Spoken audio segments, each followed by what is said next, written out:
Have you ever read 1 Corinthians 13 and just paused at how powerful those words are? Love is patient. Love is kind. It does not envy. It does not boast.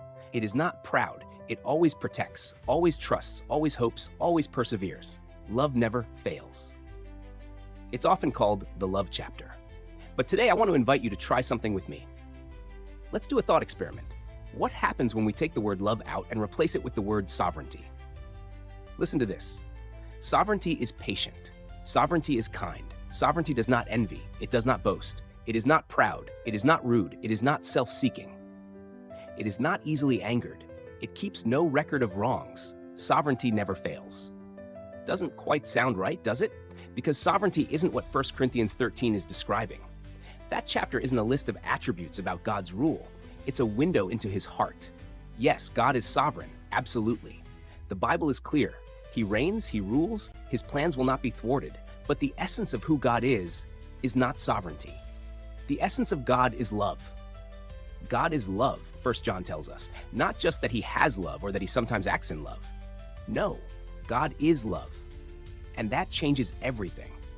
Because now, God's sovereignty must be understood through the lens of his love, not the other way around. His power isn't arbitrary, it's guided by compassion. His rule isn't cold, it's sacrificial. His justice isn't detached, it's rooted in mercy. And his throne, it's not a seat of domination, it's a place of grace. Think about Jesus. All the sovereignty of God in human flesh. And what does he do? He weeps with the grieving. He touches the untouchable. He washes feet. And he dies for sinners, for enemies, for you, for me. That's sovereignty, wrapped in love. And friend, if God's sovereignty alone doesn't move you, I get it.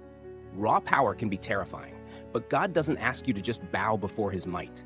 He invites you to surrender to his love, a love that's patient with you, a love that's kind even when you're not, a love that has seen every broken piece of your life and still says, you're mine.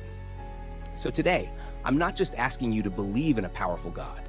I'm asking you to trust in a loving God, to lay down your fears, your guilt, your pride, and surrender to the one who gave everything to win your heart. He doesn't just rule the universe. He wants to reign in your heart. Will you let him?